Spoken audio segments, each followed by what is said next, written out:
وسايب كده حبيب قلب اخوك كده. لو انت حابب تعمل رقم وهمي بكل سهوله حرفيا القصه دي مش عليك غير انك تتابع الشرح من الاول للاخر كده عشان اعرفك تعمل رقم واثنين وثلاثه واربعه بكل سهوله اقسم بالله. بس عايزك كده طبعا تتابع الشرح وما تقدمش اي حاجه في الفيديو عشان اعرفك تطلع ارقام عادي بكل سهوله زي ما الناس كلها بتطلع. وطبعا دلوقتي انت دلوقتي بتشوف ناس بتطلع رقم واثنين وتشوف معها ارقام وهميه وانت مش معاك. طب ايه السبب؟ تمام، اللي مش مخليك معاك هعرفك دلوقتي يا صديقي السر، طريقه عمل الارقام، وطبعا واوريك يا صديقي اللي الكود بيوصل فين وكل حاجه. تمام، مش عليك غير كده. لو انت اول مره تتفرج عليا كده اخبط سبسكرايب في القناه، عاوزين نوصل 10000 كده اخ واخت طبعا.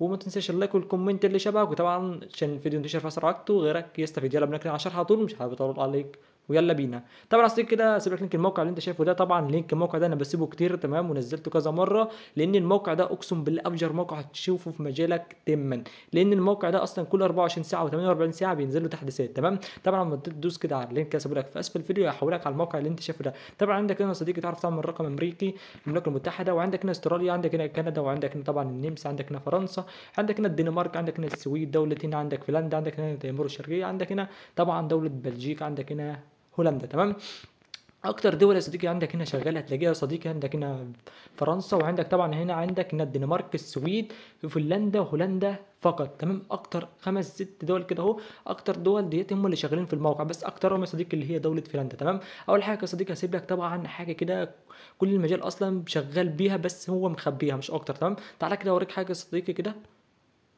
طبعا صديقي كده زي ما انت شايف طبعا ده انا الكود ده هسيبه لك في قناه تليجرام. تمام، في قناه تليجرام بتاعت نيجيريا. تمام، عندك هنا طبعا ده كود فك تخمين عن الرقم، كود واتساب. تمام، عندك هنا الايميلات اللي هي ايميلات الشركه. تمام، عندك هنا طبعا الموضوع، عندك هنا الرسائل الالكترونيه. تمام، طبعا عندك طبعا شوف الناس كده بتبعت الرقم تمام والكود بيوصل لها. طب بتوصل لها ازاي؟ هقول لك دلوقتي بكل سهوله. بيحط يا صديقي كده الجيميلات ويحط الموضوع ويحط هنا عندك البريد الالكتروني كده الرساله يعني، ويحط الرقم اللي انت مطلعه من الموقع او اي حتى اي ثغره انت بتطلع منها ارقام، والكود طبعا بيفك. يعني انت بص انا كاتب لك كل حاجه اهو بالتفاصيل.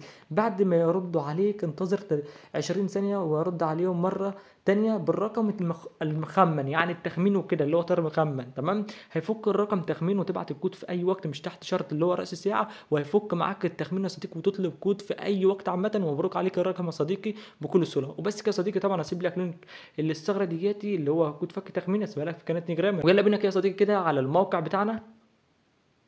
طيب يا صديقي كده زي ما انت شايف طبعا نشوف كده اي دوله نختار منها رقم. طبعا عندك هنا دوله فنلندا ندوس عليها كده دوله فنلندا عادي. تمام، اول ما تدوس على اي علم كده من اللي هم في الموقع كده يدخلك كده على الارقام بتاعته بس مش اكتر. تمام، طبعا عندك هنا دوله فنلندا اهو الارقام كلها يا جماعه. تمام، هتخش كده على اي رقم كده عشوائي، خش كده مثلا دوس على اي رقم كده، ولو طلع لك اي اعلان كده دوس علامه الاكس اللي فوق كده. وبس كده يا صديقي، طبعا الرقم زي ما انت شايف كده قدام عينك طلع لنا اول رقم اهو. تمام، لو انت نزلت تحت كده يا صديقي هتلاقي عندك عادي في ناس بتطلب كود، عندك هنا فروم في لينك، عندك هنا فروم فيسبوك، وهتلاقي الناس بتطلب كود بدون اي مشاكل. طبعا عندك هنا مفيش فروم حاجه فروم واتساب. طبعا يا صديقي كده لو انت حابب الرقم ده كده شغال تدوس عليه دوس مطوله كده اهو. تمام، وتدوس عندك طبعا نسخ. وزي ما انا قلت لك يا صديقي لو انت حابب كده من النوع اللي انت بتحب تفك التخمين عن الرقم عشان تطلب الكود في اي وقت، فك يا صديقي على طريقه الجيميل طبعا وكلكم عارفينها مش محتاج ان انا اشرحها. بس لازم يا صديقي الكود مثلا لازم يا صديقي كده الجيميل يكون متوثق. يعني ايه متوثق؟ يكون معمول برقمك الشخصي مش معمول جيميل وهمي. تمام، وبس كده يا صديقي طبعا انت خدت الرقم كده اهو بدون اي مشاكل ونسخته وكل حاجه. تطلع كده يا صديقي وتشوف لك نسخه كده اللي هي نسخه عاديه. افضل لك اللي انت تفعل الارقام ديت على نسخه واتساب العاديه او واتساب بالاعمال، لان اصلا لو حطيت الارقام ديت على نسخ معدله هتظهر لك طبعا الرسائل اللي كلكم متعودين عليها اللي هي لابد من استخدام واتساب رسمي. تمام، طبعا انت تخش كده على اي نسخه كده تكون عاديه كده بدون اي مشاكل.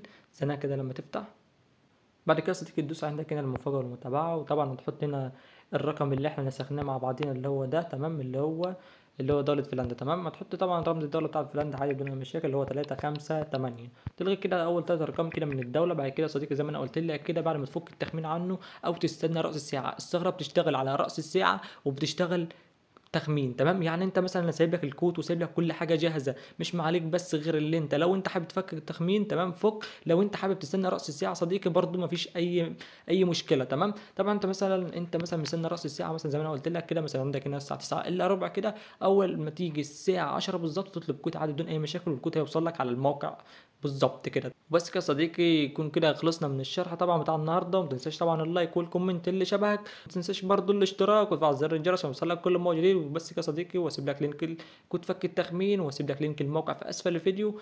وبس كده يا حبيب قلب اخوك، وسلام.